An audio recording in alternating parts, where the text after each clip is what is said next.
Kisah diawali dengan memperlihatkan seorang ibu dan anak yang hidup menggelandang, tidak punya keluarga, suami ataupun sanak saudara. Ada Meban si ibu dan anak si anak yang masih berusia 7 tahun. Mereka berdua sudah melakukan perjalanan yang sangat panjang dari satu kota ke kota lain yang ditempuh dengan berjalan kaki, di mana Meban beralasan bahwa perjalanan ini dilakukan untuk menemukan seorang pria bernama Jason yang merupakan ayah kandung dari anak. Go back to Mississippi, you think? Bertahun-tahun sejak kelahiran Anna, mereka berdua sudah hidup menderita di jalanan tanpa bekal tempat tinggal, kehidupan yang layak. Yang meski begitu, Meban tak henti-hentinya menyemangati sang anak dengan mengatakan bahwa akhir dari perjalanan mereka adalah kota Mississippi yang merupakan tempat kelahiran sang ayah alias Jason, dan membuat Anna percaya kebahagiaan akan dirasakan apabila mereka sudah menemukan sang ayah. Once we got to Mississippi, we could stop walking. Selama ini keduanya bertahan hidup dengan cara mengemis atau jalur instan, yaitu mencuri, di mana tindakan ini sebenarnya sangat berat diambil oleh Meban, yang jika tidak terdesak-desak amat, Meban ogah melakukan tindakan kriminal seperti ini, apalagi harus melibatkan putri kecil tercintanya. Tiba di pinggiran kota Mississippi, Meban yang ingin putrinya merasakan tidur di atas kasur yang empuk rela mengeluarkan sejumlah uang untuk menyewa kamar di sebuah motel murah. Padahal sisa uang yang dimilikinya sudah sangat limit dan tidak akan cukup untuk mereka makan selama 2 hari ke depan. Sehingga Meban harus putar otak untuk mencari uang dengan cara yang tepat. Yeah, I do. Saat itulah Meban tak sengaja melihat beberapa wanita pengencirit yang menjajakan dirinya untuk para customer yang kebanyakan adalah para supir truk yang hobi jajan sembarangan, di mana Meban terpikir untuk mengikuti apa yang mereka lakukan, sehingga ia pun keluar meninggalkan Anna sendirian berharap ada supir yang tertarik menggedebahnya.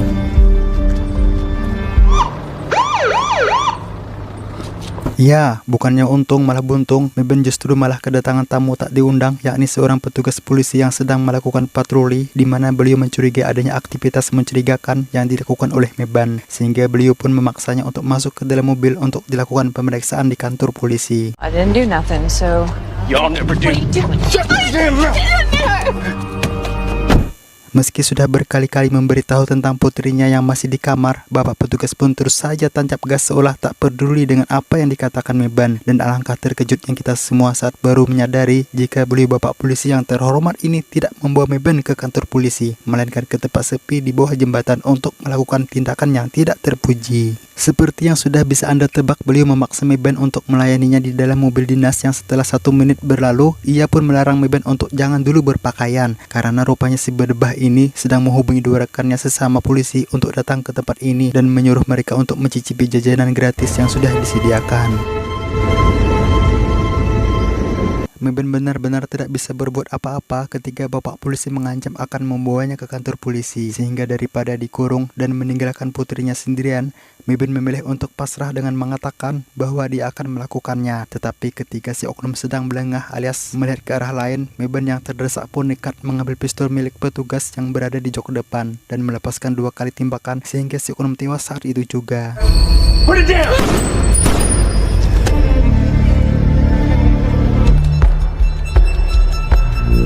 Anna yang menyadari ibunya hilang pun hanya bisa menangis, terlebih pintu kamar motelnya yang terkunci membuatnya tak bisa kemana-mana. Yang ketika Meban muncul, tangisan pun semakin menjadi dengan Meban yang memeluk erat putri kecil tercintanya.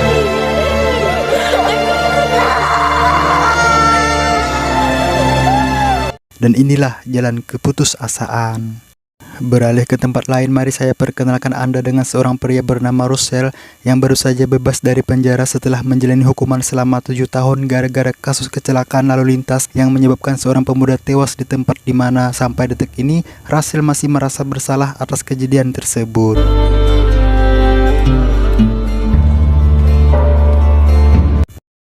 Tiba di kota Mississippi yang menjadi kampung halamannya, Russell sudah disambut oleh seorang pria bernama Larry bersama dengan adiknya yang langsung menghajarnya karena pemuda yang Russell tabrak 7 tahun lalu adalah anak kandung dari Larry ini.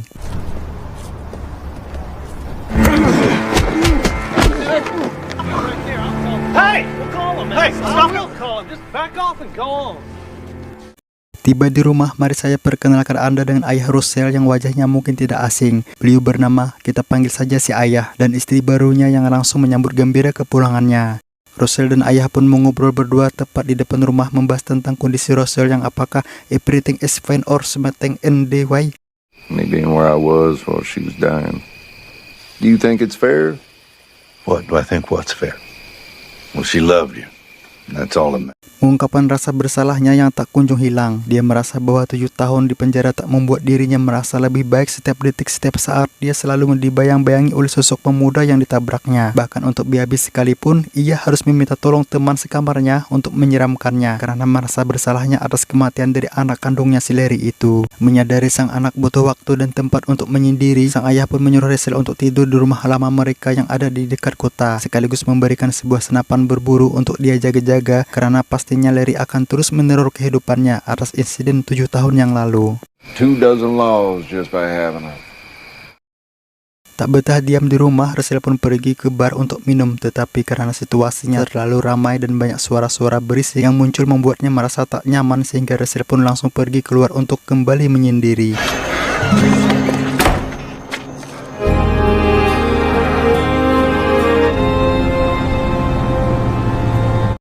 Bingung akan kemana, Russell pun memberhentikan mobilnya di pinggir jalan dan mulai menunjukkan kondisi fisiologisnya yang sedang tidak baik-baik saja, yang dimana Russell sepertinya mengalami situasi kondisi yang dinamakan gold complex, atau suatu kondisi yang membuat seseorang terus-menerus merasa bersalah atau sebelum melakukan sesuatu ia sudah merasa bakal melakukan kesalahan. Perasaan bersalah terus-menerus dapat membuat seseorang mengalami kecemasan berlebih dan malu akan diri sendiri.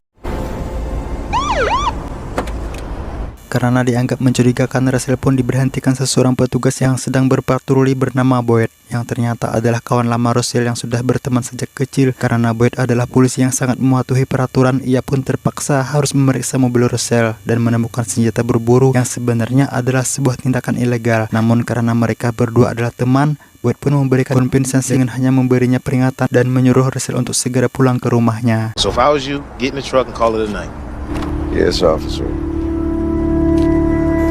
Kembali ke Meben dan Anna yang memutuskan untuk tinggal di rumah singgah atau sejenis tempat penampungan sementara bagi orang-orang jalanan, di mana Meben bertanya kepada si penjaga apakah ada pekerjaan untuknya. Si penjaga pun mengarahkan Meben pada sebuah kafe yang lokasinya tak jauh dari sini yang kebetulan sedang membutuhkan tukang cuci piring.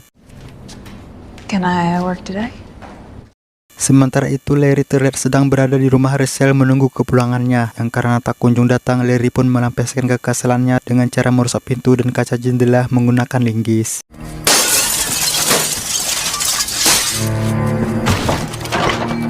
Meben sendiri terlihat sedang bekerja di kafe yang hari-harinya dilalui dengan penuh kebahagiaan bersama dengan putri kecilnya. Sampai suatu hari ketika dia pulang bekerja, Meben langsung dibuat panik ketika barang-barang pribadinya sudah menghilang di tempatnya. Padahal di dalam itu ada pistol milik si petugas yang menjadi barang bukti atas pembunuhan yang dilakukannya. Entah kenapa Meben tidak membuangnya, sehingga sekarang ia harus kerepotan sendiri ketika dirinya dan Anna mau tidak mau harus pergi dari rumah singgah ini. Sekaligus harus diam-diam mengambil pistol yang disimpan di ruangan penjaga.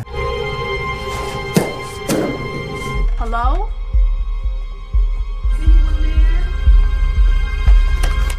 Meben dan Anna pun lari sejauh mungkin supaya tidak tertangkap oleh si penjaga, dan tepat saat Russell baru keluar dari bar, Meben pun langsung menodongkan pistol dan memintanya untuk dibawa kabur sejauh mungkin. Don't move.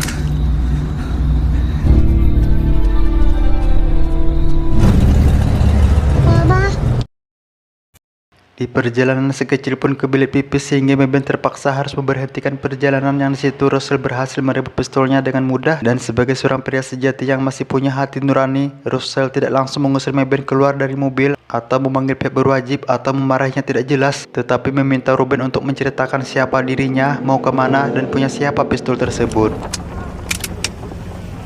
Can you just give me back that gun? I knew it wasn't gonna end. Berlokasi di tempat sepi, Meben setuju untuk menceritakan semuanya. Pada intinya, dia tidak tahu akan pergi kemana. Satu-satunya alasan dia tetap bertahan hidup adalah karena Anna, putri kecil tercintanya. Perihal pistol yang dibawa Anna menceritakan detail kronologis yang di situ Russell tak bisa berkomentar banyak karena memang si pelaku alias si oknum polisi pantas menerima hal tersebut.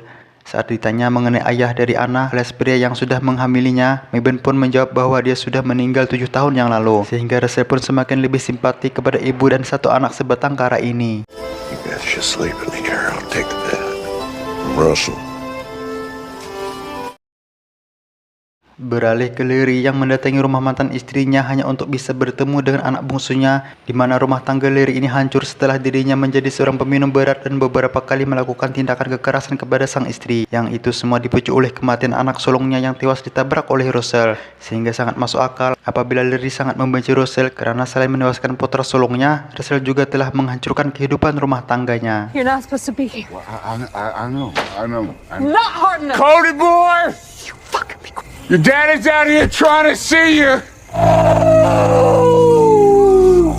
Singkat cerita, esok pun tiba. Russell membawa Meben dan Anna ke rumah ayahnya untuk dititipkan di sana, di mana Meben dan Anna diizinkan untuk tidur di lumbung belakang yang ada kasurnya, sehingga hal tersebut sangat membuat Anna menjadi senang. Right over there. I'll get you. Maybe some water. Thank you! Untuk sementara waktu, Meben bisa bernapas lega setelah Anna mendapat tempat tinggal dan lingkungan yang layak, apalagi ayah Russell begitu baik mau menerima mereka di tempat tinggalnya, bahkan mengajak si kecil Anna untuk memancing bersama, yang pemandangan tersebut cukup membuat Russell seolah memiliki keluarga baru. Something right now that I think is right. Sementara itu kita akan melihat Larry mendatangi pertandingan anak bungsunya sambil minum homar, yang tentu saja hal itu membuat mantan istrinya menjadi geram karena sempat bertemu langsung dengan si bungsu dan mencoba mengajaknya jalan-jalan bersama. Si bungsu yang melihat sang ayah dalam kondisi mabuk tentu saja merasa tidak nyaman dengan ajakan tersebut, yang ujung-ujungnya Larry menjadi tak terkendali hingga petugas kepolisian harus mengamankannya. You want to stop on me? Here, think about that. Come on.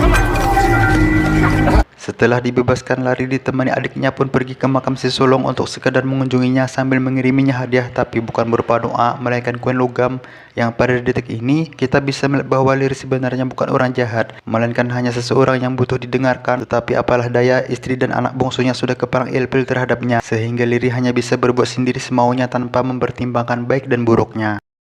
I'll remember enough for the both of us. Kembali ke Russell dan Meben yang terlihat sedang berduaan, mereka melakukan deep talk tentang kehidupan masing-masing, yang ketika giliran Russell berbicara, ia pun menceritakan tentang insiden 7 tahun yang lalu. Ketika dia sedang bertengkar dengan kekasihnya, Russell yang masih diliputi jiwa muda pun minum-minum homar sambil mengendarai mobil tepat saat ada pasangan kekasih sedang bercumbu di tengah jalan. Mentang-mentang sudah malam dan jalan raya sudah sepi, kendaraan pasangan kekasih ini dengan bodohnya memarkir mobil tepat di tengah jalan dengan lampu yang dimatikan, sehingga Russell yang masih dalam pengaruh alkohol pun tak sempat menginjak rem, sehingga terjadilah kecelakaan yang membuat si pemuda tewas terjepit mobil. Dan Anda pasti akan sedikit terkejut saat mengetahui tentang siapa pasangan kekasih yang dimaksud. Ya, itu adalah Meben dan kekasihnya bernama Jason alias anak sulung dari Larry. Sehingga sudah jelas bahwa konflik yang mereka semua alami dimulai dari serangkaian kemaksiatan, antaranya homar dan perbuatan zina yang sudah pasti akan membawa keburukan untuk para pelaku kemaksiatan itu sendiri. You might know what I'm talking about here. I hated you. Kesal dan benci adalah perasaan yang pasti dirasakan oleh Meben saat ini. Namun mengingat bahwa semuanya sudah suratan takdir termasuk temuannya dengan Russell, Meben hanya bisa pasrah menerima semuanya dan meminta agar Russell jangan ugal-ugalan lagi di jalan. Karena semuanya sudah clear, Russell pun meminta Meben untuk melemparkan pistolnya ke dalam air, karena apabila dia terus menyimpannya, maka itu hanya akan menjadi barang bukti yang justru akan membuatnya semakin menderita. Keesokan paginya, Russell pun didatangi oleh Boy yang baru mendapat laporan tentang pelaku penembakan rekannya sesama polisi. Dari keterangan penjaga di rumah singgah, ada seorang wanita bernama Meben yang membawa pistol di dalam tasnya, sehingga para polisi mencurigai bahwa Meben adalah pelaku yang telah menembak rekan mereka. Yang karena Russell sering berkeliaran di wilayah TKP dan sempat menghilang selama 2 hari, Boy sesama teman pun hanya ingin menanyakan barangkali Russell pernah melihat wanita bernama Meben tersebut. It's really hard to make up a name like Meben. Meski para polisi sedang mencari Meben, Russell tetap membuat situasi seolah baik-baik saja. Bahkan kini Meben dan Anna terlihat semakin bahagia dengan perlakuan baik dari ayah dan ibu barunya. Suatu hari, Boy yang mencurigai jika ayah Russell menyembunyikan sesuatu pun nekat masuk begitu saja ke dalam lubung tempat Meben dan Anna istirahat, sehingga keduanya segera naik bersembunyi di atas loteng. Yang ketika Boy akan naik untuk memeriksanya, Ibu Russell pun keburu memergoki hal tersebut dan mengancam akan melaporkan Boy ke polisi karena telah masuk ke properti orang tanpa izin. Loh, kan Boy juga polisi. I am the damn police. Well, you're on the ball, deputy. Alhasil, kecurigaan Boy semakin kuat ketika mereka berdua mencoba mengusirnya dari sana, yang jika memang tidak ada sesuatu, tentulah ayah Russell dan ibu tirinya akan tenang-tenang saja, sehingga Boy pun langsung meluncur ke rumah Russell untuk meminta kejujuran darinya. Namun Russell tetap berkilah bahwasanya dirinya tidak tahu menahu soal wanita yang sedang dicarinya. You don't want to leave? I will. Sadar jika Meben semakin tak aman, Russell pun buru-buru pulang ke rumah ayahnya untuk membawa Meben pergi dari kota ini. Yang jika Meben sayang pada putrinya, dia harus pergi sendirian tanpa membawa Anna. Yang meski berat melakukannya, Meben akhirnya sepakat untuk pergi sejauh mungkin sampai situasi kembali kondusif. Tepat di saat bersamaan kita akan melihat Liri yang nampak semakin frustasi dan sulit berpikir jernih, yang pada akhirnya ia menyalahkan Russell atas semua yang terjadi pada kehidupannya, hingga Liri pun nekat pergi dan bersembunyi di dalam rumah Russell untuk menghabisinya menggunakan linggis.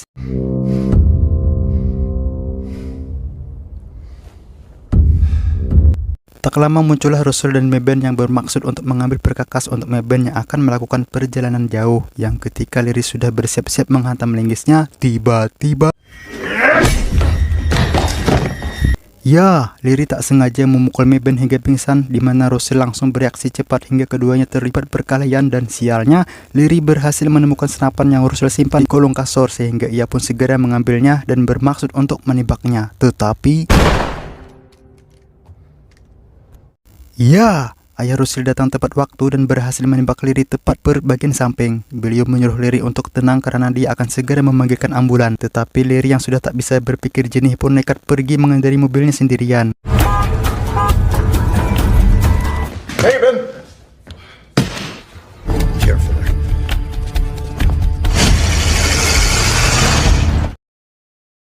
Pergi ke rumah mantan istrinya hanya untuk bisa bertemu dengan putra kandungnya sendiri, yang di situ mereka berdua benar-benar sangat panik segera menghubungi 911. Tetapi karena kembali lagi Liri yang sadar dalam pengaruh minuman beralkohol pun sulit untuk bisa menggunakan akal sehatnya, sehingga ia pun pergi mengendari mobilnya hingga terjadilah kecelakaan tunggal yang langsung menewaskannya.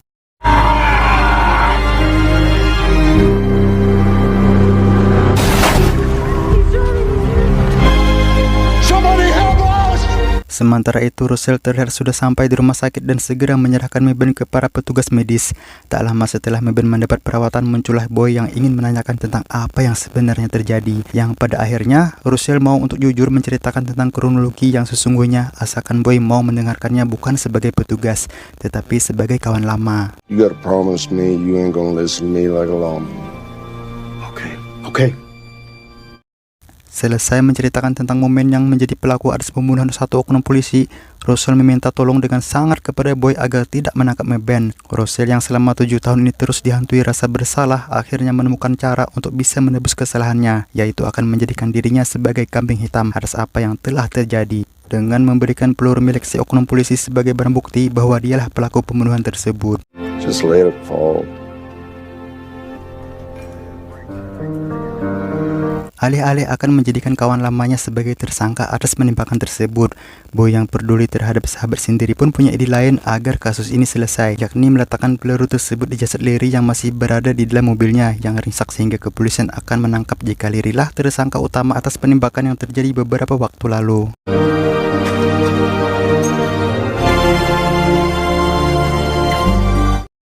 Pada akhirnya Russell bisa merasa lega telah berhasil menyelesaikan masalah yang dihadapi oleh Meben dan Anna. Bahkan mereka berdua setuju untuk tinggal di rumah ayahnya bersama dengan ibu tirinya, yang pada akhirnya ia pun menyadari satu hal, bahwa kesalahan dan kegagalan yang menimbulkan rasa bersalah adalah bagian dari proses hidup untuk menjadi lebih dewasa dan bijaksana.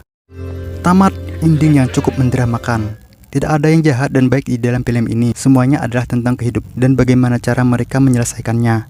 Namun memang nasibnya yang paling malang ya di dalam cerita ini tentu saja adalah Liri, seorang ayah yang belum bisa ikhlas dengan kepergian putra tercintanya. Keluarganya berantakan, hidupnya hancur, orang-orang meninggalkannya, yang hal ini tak akan terjadi apabila Russell muda bisa lebih bersabar ketika sedang bertengkar dengan kekasihnya, bukannya malah minum-minum sambil berkendara yang akhirnya menyebabkan kecelakaan. Meben juga, kenapa dia bisa sampai kepikiran untuk improve di tengah jalan, bukankah itu sangat berbahaya? Bukankah itu akan menyebabkan kegiatan mereka menjadi buru-buru? Apakah itu yang dinamakan nikmat membawa bencana? Secara teknis Russell memang pelaku yang telah menyebabkan nyawa putranya melayang. Tetapi alangkah bijaksananya apabila Larry bisa melihat musibah ini dari sudut pandang yang lain. Jangan sepenuhnya menyalahkan Russell atas kejadian tersebut, apalagi sampai dendam berkepanjangan. Sehingga pesan yang bisa kita ambil dari film ini adalah, sekali kita berbuat salah, seumur hidup kita akan jadi bahan bualan orang. Beribu kali kita berbuat baik, belum tentu satu pun diingat orang. Intinya ikhlas dan bersabarlah. Saya John IQ7. Saya ini Simil Mupi, mewakili jajaran direksi yang bertugas mengucapkan terima kasih dan sampai jumpa di video selanjutnya. Cuau, cuau, cuau, cuau, cuau.